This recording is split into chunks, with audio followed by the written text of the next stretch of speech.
genealogy research, so it was that kind of hands-on. Interviewing, they had a series of questions, so they had to interview elders in their family. And when they finished at the end of that week, they basically had an outline, a working outline of their family genealogy. So we did that a number of summers, and it was so successful that we decided to do a genealogy workshop, Roots Camp, for elders. And we did that at the Bates Senior Center. Okay. And because they have a computer lab. And I remember the first year that was done. We can only provide the workshop to the extent that we have a computer available for the participant. Right. So if you got 20 computers, we got to cap it at 20 participants. And I remember the senior saying, "I'm not leaving, I'm staying." They were having too good So of we a had time. to do a second schedule for them. How do you tell a senior that you got to go? You don't. Yes, I mean, we finally negotiated a second session, but it too was a successful endeavor. And those have been successful, and we would love to repeat some of them, but our effort has to be adjusted by our manpower. Yeah. Well, those were great opportunities for you went from middle schoolers to seniors and everybody in to between. grandparents with the child.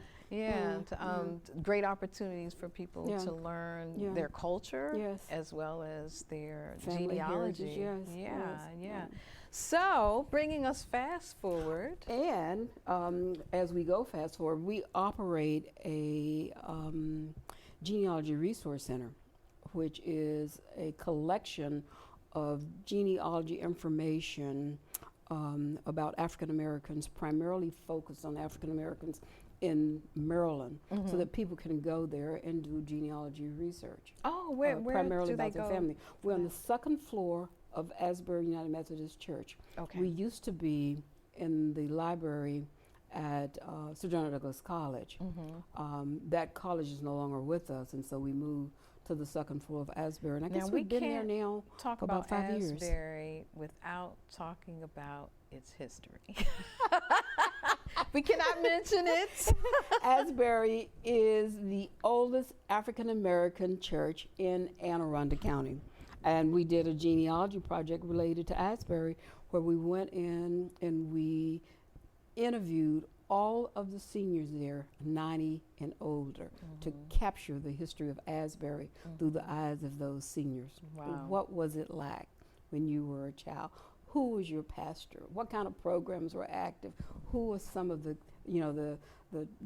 people you know now that actually came up through this church with you? Did you go to school with them? I mean, it was just wonderful. And was that another documentary? That was not a documentary. It's a series of separate videos of the seniors at Asbury. Okay. It'd be great to take all that footage and Put it create together. Yeah. Now, how old is the church? The church was organized in 1803. Wow. But when it was organized, they were meeting, separately in different homes and everything. The first church site was built in 1838. And then fast forward to the current site, which has both components of the first and the renovation, which was took place in 1970s. Is that when it was on fire? Did it not? It was just a small little piece. Okay. Yeah. Okay. Wow. That's a lot of great, rich history in Anne Arundel County. Yes. So let's it's a talk beautiful about sanctuary. the women in Anne Arundel County. That's why fast forward to them. That's why we're here. Yes. Okay. So actually, I have a question for you. So, this book is in print, but wasn't there another similar project that is on the Kunta Kinte Foundation website? That's how we started, and I love that project. I love it. So what happened was Kamala Harris was elected as our Vice President of the United States. And at a board meeting, one of our male board members, Dr. Donald Roan, said, we need to do something to honor women in Anne Arundel County. And we started talking about it, and we said, yeah, okay, you're right. So what we did was we started a research project to identify African American female first in Anne Arundel County. Because Kamala Harris Madam C.J. Walker, Gwendolyn Brooks. I mean, we have a lot of renowned national women, but we have local women as well who should be lifted up because of their contributions.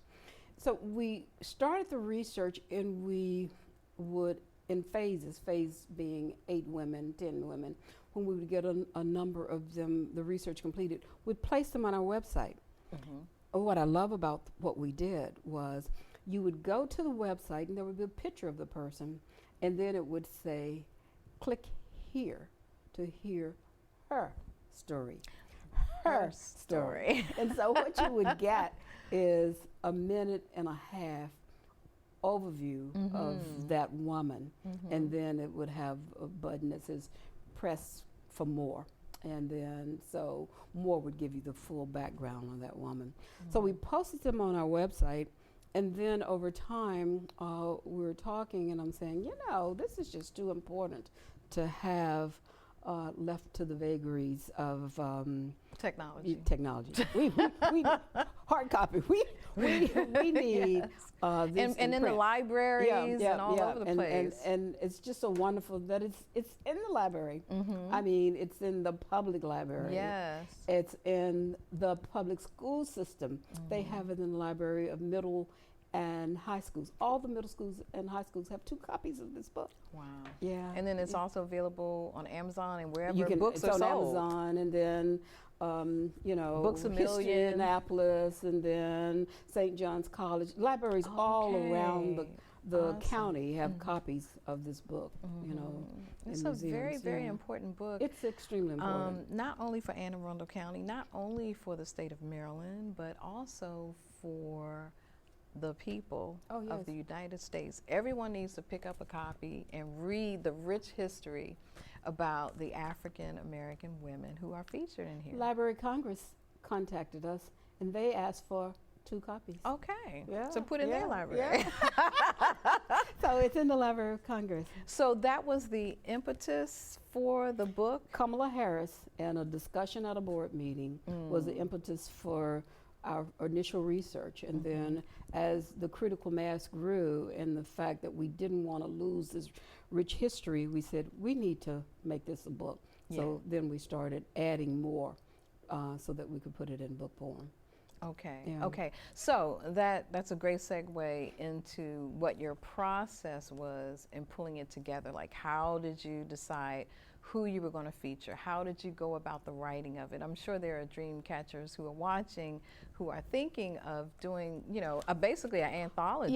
Yeah. And I would encourage people across, you know, their particular areas to do just that.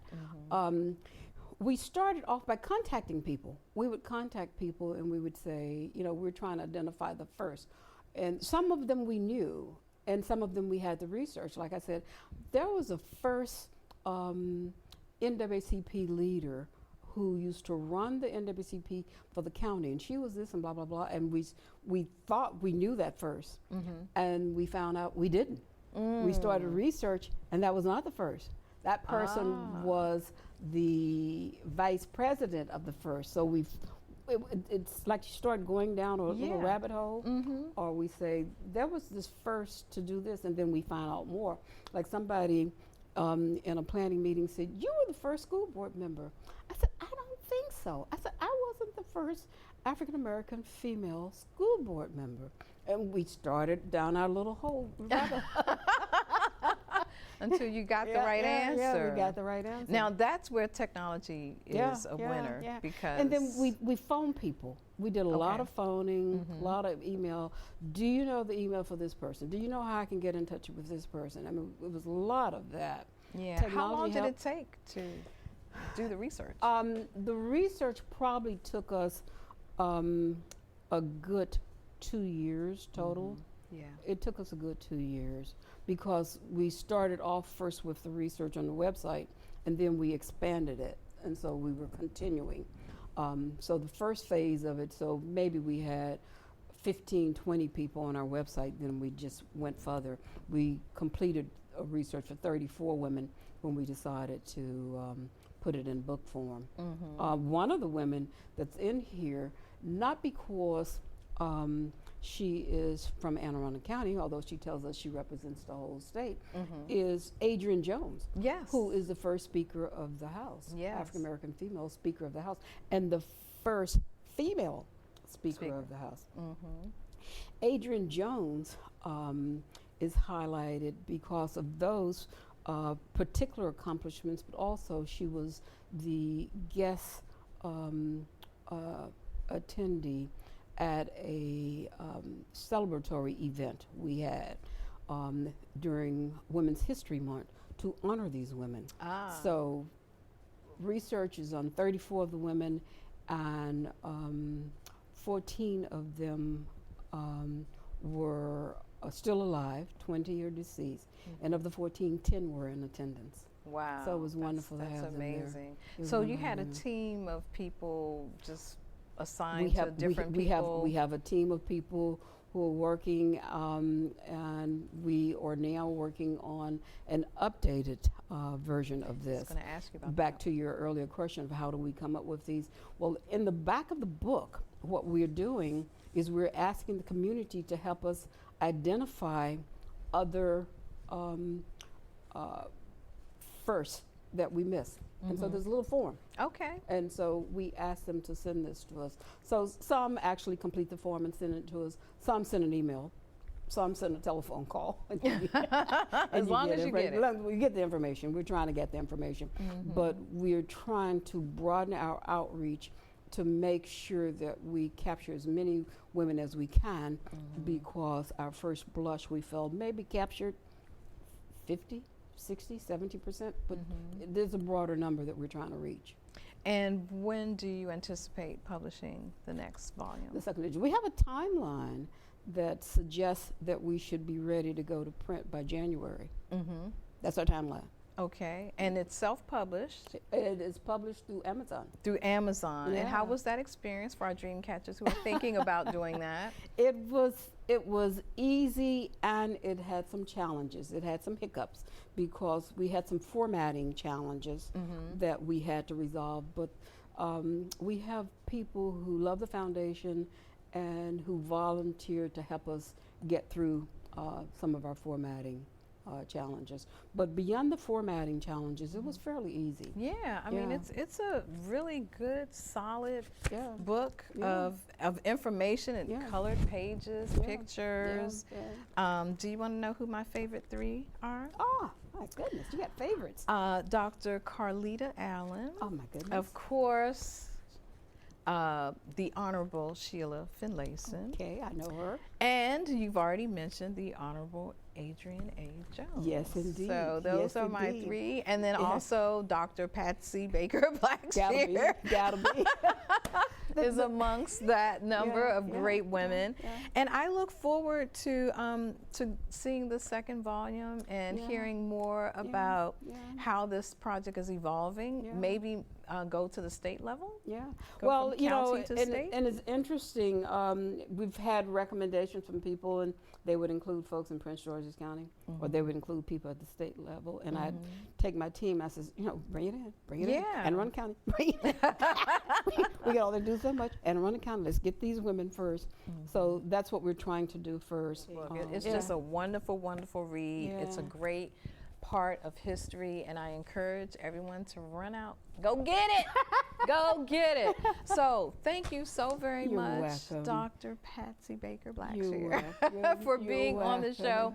And thank you, Dreamcatchers, for tuning in and being a big part of the Haven Circle. It is my hope that you are inspired in your own writer's journey as we unpeel the layers and get to the heart of this writer's game.